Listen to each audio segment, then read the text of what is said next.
100 million. Had to get it wrong to know just what. Am I falling in love? One day could break my heart.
said love, I said pet. And we're back. And we're back in the room.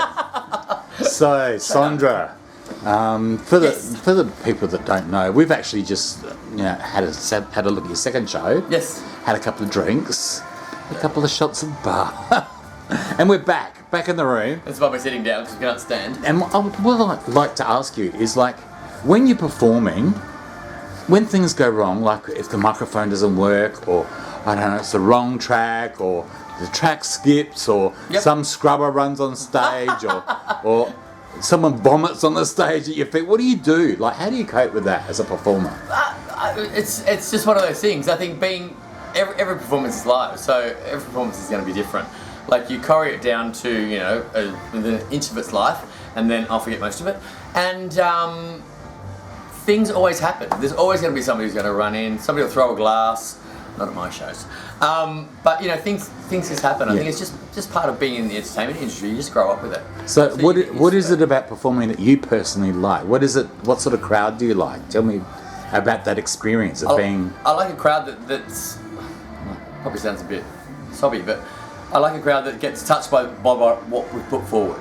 Yep. It will change their life, or I'd like to get touched by a few of the things you put forward tonight. These beauties. No, that's not what I had in mind. But yeah, I know what you mean. Yeah, it's always the boys. But it's making a difference. Cheering somebody up. Somebody may have had a terror. You don't know what anybody has done. I think I've been in retail since the 80s.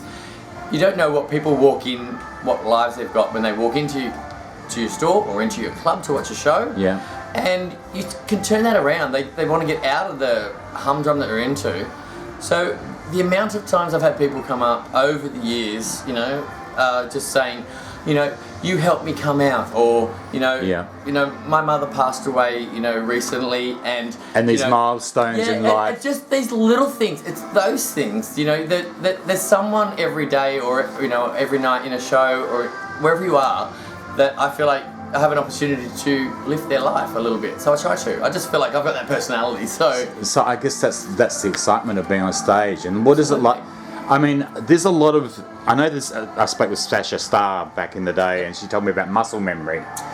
So, like, a lot of these steps you've learnt. So, do you like go and have rehearsals with the boys once a week? How's that work? How do you learn all those?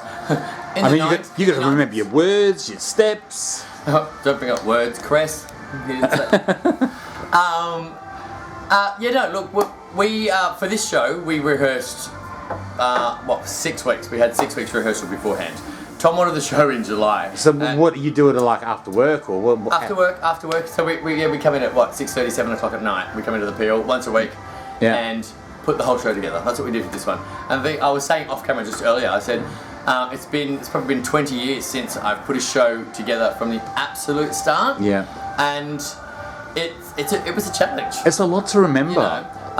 As I was saying before, I started working on the show before I even had the boys, before I even had a venue. Yeah. I just had ideas and I started putting this together. And I'm like, if I only had a venue, and then it went from there. So, if you don't like the show, most of it's mine. It's all mine. There's no one that wouldn't like that show. And look, I've had wonderful feedback, which is, again, warms my heart. Yeah. The conception was, came through me. The ideas, I hear things in music, and that's where I start the mixing. Like, there's lots of things like In Excess and Dua Lipa and Queen all mixed together. I hear that, but a lot of people are like, oh my God, it does. So it's cool. It's just that sort of thing. And then adding the video, I wanted another element, to just create something different from the other venues. So how do you feel like when you're in the centre of those dancing boys all pulsating around you? Like, are you living your best life? You feel like a goddess, like Olivia Newton-John and Xanadu? It is. It's amazing. You sort of like, you're just like a centrepiece, in a wedding cake or something like that. It's a nice feeling. But I certainly don't have an attitude thinking, woo, eating a bit. But it is a really warm feeling. That's great. It is. It's really nice. Okay, so that's dressed as Sondra. When you're Paul, how do you view it? I guess you imagined all this choreo when you were Paul. Yep. I don't.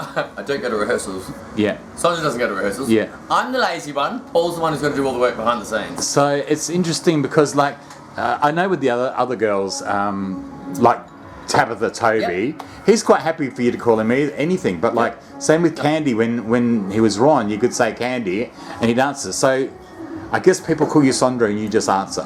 Oh, absolutely. I mean, it got to a point when we did the Savage show back in 2010. I had to answer to Swish sometimes, but I slapped them. Swish. Okay. Swish everybody. I'm like, I'm not Swish. But yeah, no, you know, we are who we are. I think the thing with that sort of thing, like you're saying, is I have my friends outside of the scene, sort of thing. My family and friends, sort of thing. Yeah. And then you have your friends inside the scene, sort of thing. And some of them, you know, cross over. But people grow up knowing you as Paul. People grow up knowing you as Sondra. Yeah.